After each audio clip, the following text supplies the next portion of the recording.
मैं प्रेस के साथियों का धन्यवाद देता हूं कि इतने सुबह बुलाने पर आप सभी यहां पर आए हैं। हालांकि चुनाव खत्म हो चुका है और बहुत सारे एग्जिट पोल तरह तरह की जानकारी दे रहे हैं। मैं आपके बीच में आपके माध्यम से कुछ बातें रखना चाहता हूं।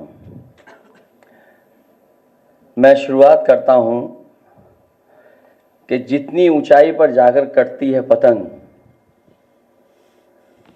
उतना ही बड़ा होता है उसका पतन। भाजपा कई दोषों के लिए जिम्मेदार है। सामाजिक रूप से भाजपा ने देश में सौहार्द बिगाड़ा, भाईचारा खत्म किया, जाति के खिलाफ जाति, संप्रदाय के खिलाफ संप्रदाय लड़वाया, संविधान द्वारा दिए गए आरक्षण को साजिशन खत्म करने के लिए बेरोजगारों से छल किया, पेपर लीक कराए, देश के लिए आगे बढ़कर लड़ने वालों की बहन बेटियों के लिए जानबूझकर अपने मंत्रियों से अपशब्द कहलवाए, बढ़ाए, मणिपुर हाथरस, महिला पहलवान, पिछड़े दलित, अल्पसंख्यक व आदिवासियों पर अत्याचार और सबसे खराब व्यवहार किए जाने के लिए रिकॉर्ड बना।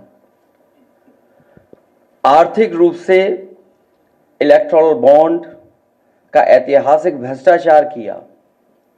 इलेक्टोरल बॉन्ड के माध्यम से पैसा कमाने के लिए मुनाफाखोरी को बढ़ावा दिया, जिसने महंगाई को बढ़ाया। अपने फायदे के लिए भाजपा ने जनता पर बेतहाशा महंगाई थोप दी, नोटबंदी से व्यापार का चौपट कर दिया, भ्रष्ट जीएसटी से छोटे दुकानदार तक को मंदी का शिकार बना दिया, किसानों की जमीन हड़पनी चाहिए, काले कानून लाने चाहे, खाद की बोरी की चोरी की, लाभकारी मूल्य नहीं दिया, 35 सालों की सबसे बड़ी बेरोजगारी में देश को धकेला, महंगाई से गरीब को और गरीब बना दिया, अमीरों के अरबों के लोन माफ किए लेकिन किसानों के ऋण के लिए आत्महत्या के लिए मजबूर किया, ब्याज की दरें घटाकर मध्यम वर्ग की बचत को बेकार कर दिया,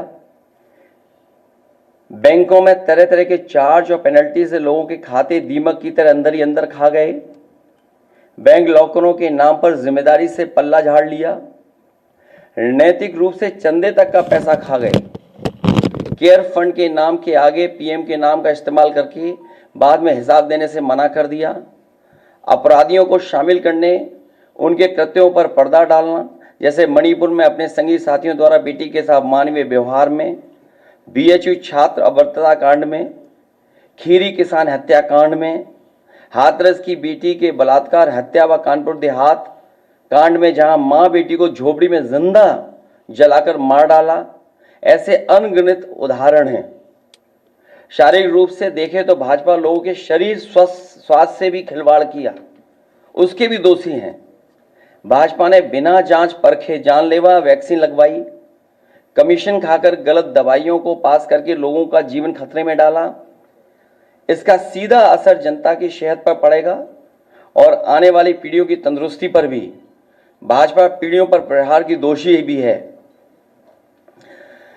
मनोवैज्ञानिक रूप से लोगों के दिल और दिमाग में जानलेवा वैक्सीन लगवाने के बाद बीमार होने पर डर बैठा दिया, महिलाओं के अंदर असुरक्षा का भाव घर कर गया, युवा अनएम्प्लॉयमेंट या अंडर एम्प्लॉयमेंट से डिप्रेशन का शिकार हुआ।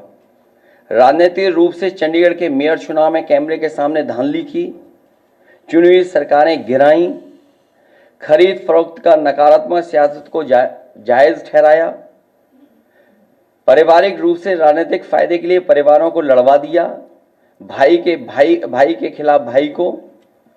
मानसिक रूप से भाजपा ने अपने ही समर्थकों को हिंसक बनाया, मॉब लिंचिंग को मानसिक रूप से सही ठहराने की साजिश की, आपराधिक रूप से ऐसे लोगों को मंत्री पद दिया और बनाए भी रखा जिन्होंने किसानों की हत्या की, जो महिलाओं पर अत्याचार शोषण के दोषी हैं।